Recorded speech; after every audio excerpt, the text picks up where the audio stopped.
ભાવનગરમાં ટોપ 3 સર્કલ વિસ્તારમાં ગેસની લાઇન તૂટતા ફાયર તેમજ ગુજરાત ગેસની ટીમ સ્થળ પર પહોંચી।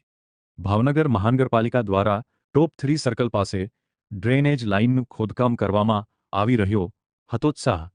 જે દરમિયાન જેસીબી દ્વારા ત્યાંથી પસાર થતી ગેસની લાઇન તોડી નાખવામાં આવી હતી, જેને લઈ ગેસ લીકેજ થયો હતો। જે અંગે તાત્કાલિક ફાયર વિભાગ અને ગુજરાત ગેસને જાણ કરવામાં આવતા ફાયરની ટીમ તેમજ ગુજરાતની ટીમ તાત્કાલિક ઘટના સ્થળે પહોંચી હતી। ગુજરાત ગેસની ટીમ દ્વારા કોઈ ઘટના ઘટે તે પહેલા ગેસનો પુરવઠો બંધ કરવામાં આવ્યો હતો।